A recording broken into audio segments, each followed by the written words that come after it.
So work or children, did you feel that you had to sacrifice? Do you feel as if you're sacrificing now, one over the other? Reform leader Nigel Farage has caused quite a stir with his latest comments about women.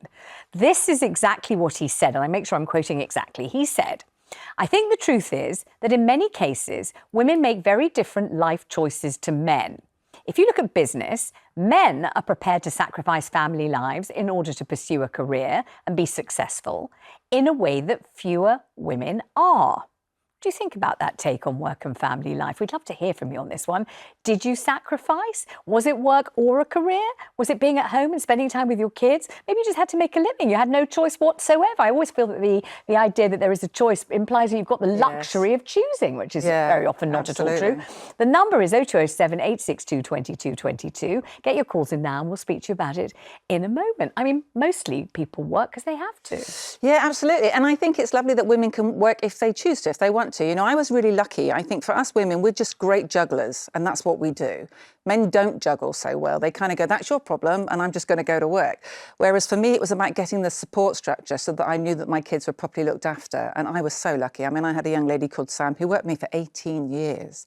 And she became my PA, my best friend, and my kid's older sister. And that meant that my life then was, you know, I was much more free to do the things I wanted to do as well.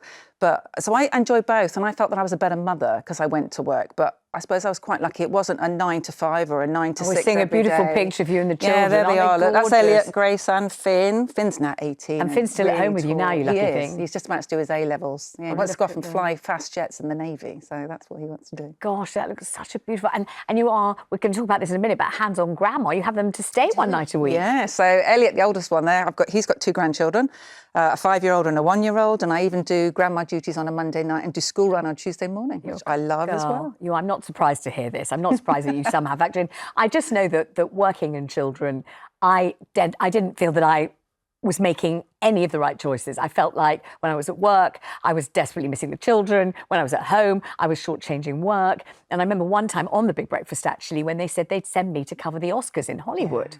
Glamorous, fabulous, on the day of my daughter's birthday.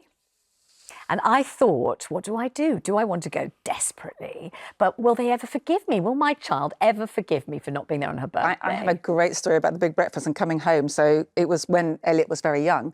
And I remember walking in the kitchen at about 12 o'clock, 1 o'clock after we'd done our show, and I'd driven all the way back from London. And you know how we used to sit on the sofa in the morning, good morning, I'm Sharron Davies, good morning, I'm Vanessa. Yeah. I walked into the kitchen and went, hello, Sharron Davies. And I went, no. I'm your mummy. I'm not Sharron Davies. Exactly. Well, I didn't go to the Oscars. I did not cover it. I stayed at home for Allegra's birthday. How do I feel about that now?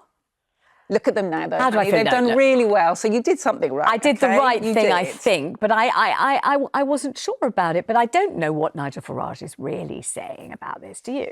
Yeah, I mean, the thing is, women are that support structure for men to go out and do work, aren't they? That's really what happens in a lot of instances. You know, we're almost expected to be the ones that will probably make that sacrifice.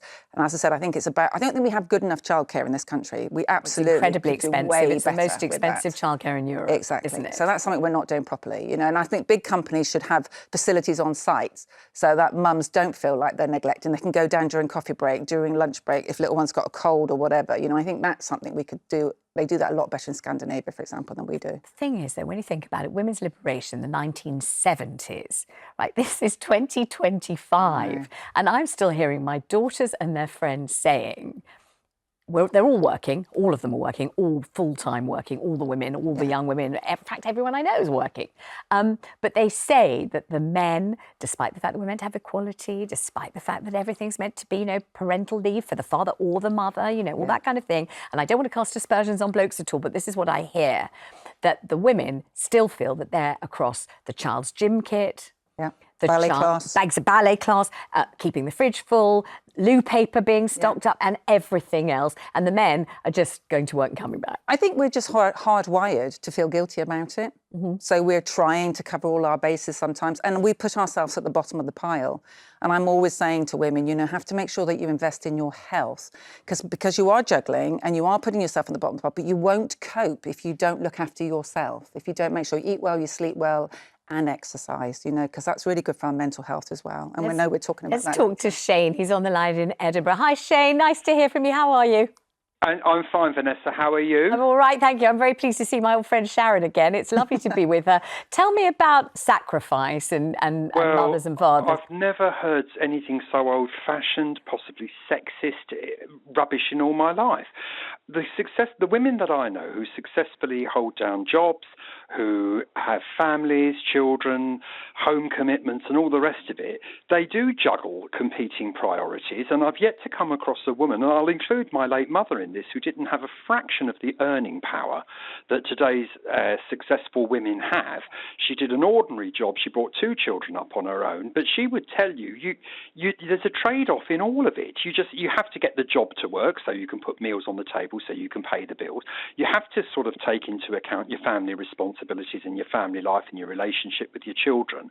But there will be something that gives somewhere along the line, and I don't think it's any different for men as it is for women. This is an old-fashioned view of the man being the breadwinner, bringing in the money, sacrificing aspects of his family because there's a woman at home nurturing children. It's just not like that anymore, Vanessa. And also, most women I know would love to, if they possibly had the opportunity, break through the glass ceiling.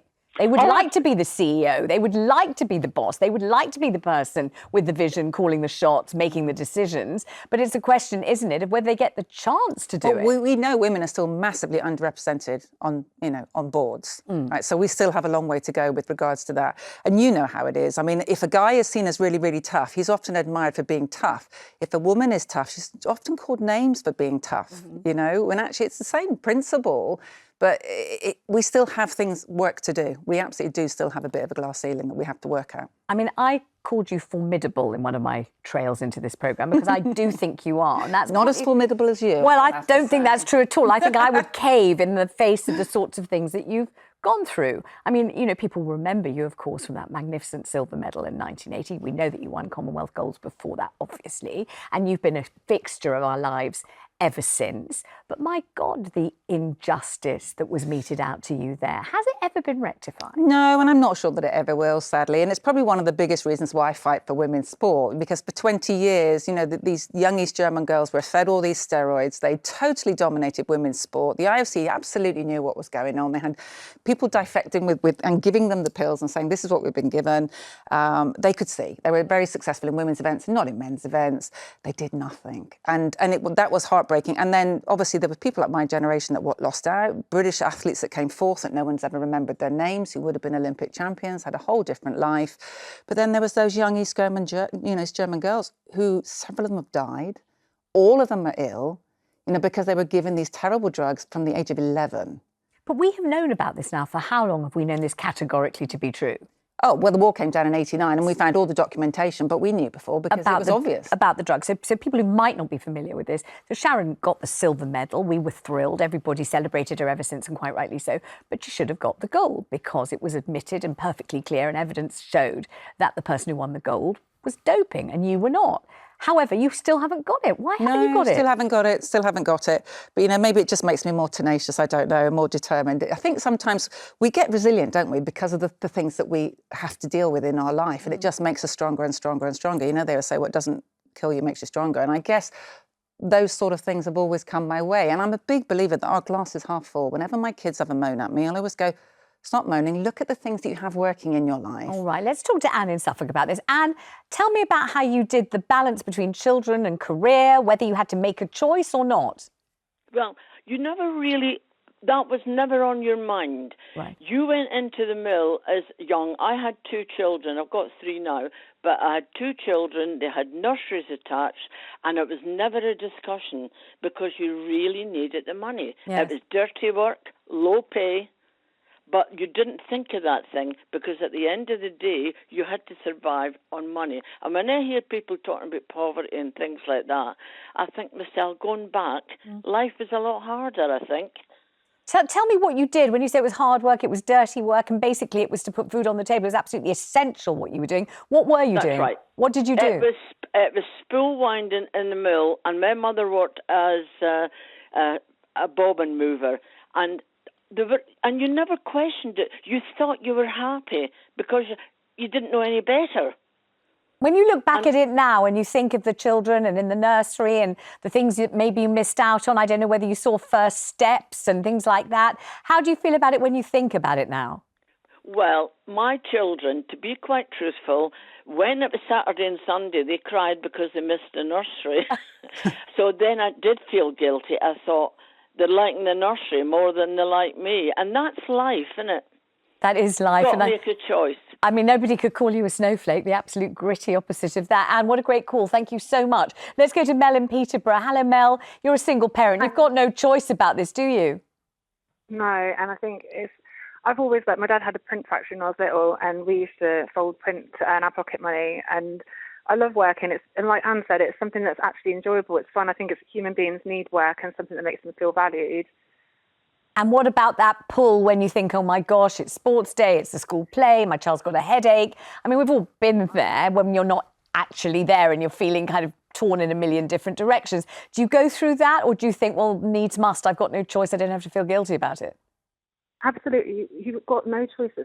In society today, the biggest problem I think we will face is I was just mentioning that I've got a brother who works in a really highly paid job in London and takes care of his kids. And he would try his best to get home at 7 o'clock at night, but employers these days just expect you to stay like an hour and a half overtime. That's just almost expected to show your dedication to your job.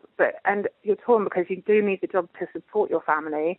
And ideally, everyone would want to have at least one parent that was available permanently, should anything happen, that child need them, that can come away. But it's making sure, like you mentioned earlier, that having people that are aware of parental needs and making it available to them and not making them feel guilty over that, or suffering that they might suffer in their jobs for that reason. Tell me, are you paying a fortune for childcare? Oh, childcare has got me in debt, quite honestly. Are you it's in been debt? the hardest part of, absolutely, Yeah. and my sister's the same. We've got into positions where you're told that you're entitled to certain things as a single parent, but actually it's not forthright, it's not forthcoming. And then with the nurseries get quite fed up as well because they don't receive the full amount for somebody that's on any subsidised childcare costs. So you end up paying for it yourself anyway, which just then ends up being that extra burden. And especially with all the high living costs that we've got at the moment, it feels virtually impossible to do it by yourself. We speak about independent women and independent families, but actually are we supporting that ideal? Because we don't really reflect that in the way that childcare is dealt with. I must say, exceptionally well put, Mel. And I don't know whether there's another soapbox you want to climb on, Sharron, but really this is one that needs campaigning. And you know this from your own grandkids. Absolutely. We've got the highest costs for childcare in this country. Mel and her sister working full time and both of them going into debt to pay for childcare. That's crazy, isn't it? Yes. They want to go out there, they want to work, they want to contribute, and they literally can't make the two ends meet. I think grandparents are massively underestimated. There's a resource there that people just take for granted. However, if they're not living on your doorstep, you can't do that. Or if they're super busy, you can't do that. And there is still a wage pay gap between male and female. That means that when single parents like Mel, they don't have that cash available either. No, and I don't like this kind of conversation, this kind of highfalutin conversation about making choices. In general, people are working because they've got to work. Yeah. And as our caller said, pleased to have the job because that's the thing keeping the wolf from the door. I think the legislation for the companies that have the space to have those in-house facilities which are subsidised because then they haven't got to pay for rent or the electricity or all the rest of it, that would be a great way to be able to save some money. Yeah. It's so sensible. God, I've really missed this. I've missed this conversation with you. I really have. Come